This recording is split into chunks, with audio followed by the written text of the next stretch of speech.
Bonsoir ou bonjour selon le temps que vous regardez ceci. Aujourd'hui, je vais vous parler d'un conflit, d'un tension et un conflit qui se produit en Afrique centrale et l'Afrique de l'Est. Le conflit, c'est entre le Rwanda et le Congo. Avant que ce conflit déroule d'un génocide qui s'est produit au Rwanda en 1994 contre les Tutsis, qui sont la minorité, qui a été produit par les Hutus. Ensuite de cela, après ce génocide, le gouvernement Hutu qui était au pouvoir a quitté, quand les Tutsis ont repris le pouvoir, a quitté pour aller se réfugier au Congo. Ensuite de cela, ce gouvernement s'est allié avec le gouvernement congolais. Le gouvernement Hutu s'est allié avec le gouvernement congolais. Ensuite de cela, ils ont essayé de retourner sur le pouvoir, mais ils n'ont pas pu. Et donc, ce type de conflit, c'est un type de conflit identitaire. Et le type de gouvernement adopté au Congo, c'est la République, et celui adopté au Rwanda est aussi une république. Au Congo, le PIB par habitant est de 653,66 USD, et au Rwanda, ils ont un PIB de 966,23 USD. En 2024, le Rwanda compte 14 millions de personnes et le Congo compte de plus de 100 millions d'habitants. Donc, comme je vous ai raconté, ce conflit se déroule au Congo majoritairement, où la plupart des enfants, des femmes sont violés. Et aussi des crimes de guerre comme le viol qui sont utilisés. Ensuite de cela, le M23, un groupe rébellion qui s'est formé après la guerre du Nord Kivu, qui était contre le gouvernement congolais aussi. Ensuite, ce groupe s'est allié avec le Rwanda. Donc c'est là où ça s'est produit des massacres, mais aussi des viols d'enfants, de femmes. Et aussi, il y a eu un manque, il y a eu beaucoup de maladies qui ont été contagions à cause de l'insalubrité, de plusieurs autres choses.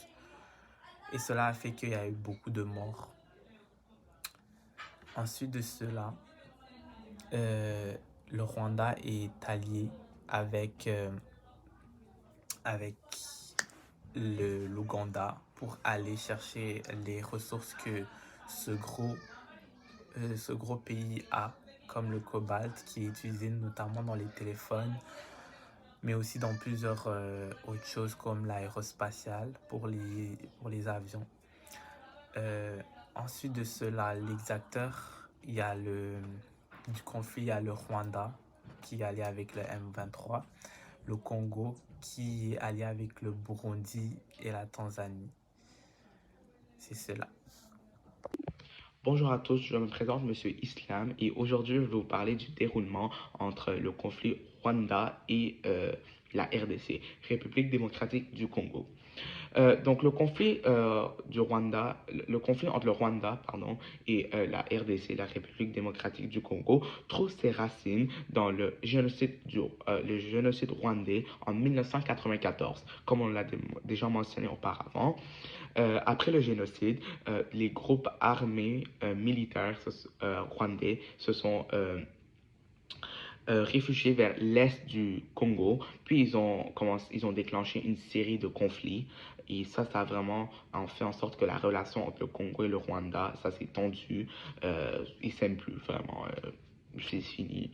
Et donc là, les Nations Unies sont venues pour résoudre le problème et pour atténuer la situation, mais rien n'a marché parce que comme c'est un conflit identitaire, les pensées, les intérêts, les valeurs sont complètement différentes et ça englobe la complexité de l'enjeu local. Donc, ils n'ont pas pu vraiment régler euh, le conflit parce que tellement c'est profond, ils n'ont pas pu.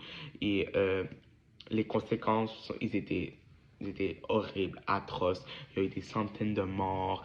Il y a il y a une grosse vague de population qui se sont déplacées, ils ont quitté leur maison, toutes leurs affaires pour aller vers une région qui est plus sécuritaire. Et tout court, surtout le Congo, il y a une instabilité qui est toujours présente économiquement, politiquement et socialement. Et c'est ça. Aussi, l'avenir, c'est très difficile de le prédire parce que tout cela, ça dépend des coopérations régionales et nationales pour résoudre la cause profonde du conflit. Et comme je l'ai dit, ce conflit, ça dérive d'un génocide. Donc là, c'est quand même très profond et les idées doivent changer pour régler et pour avoir un consensus pour régler le conflit.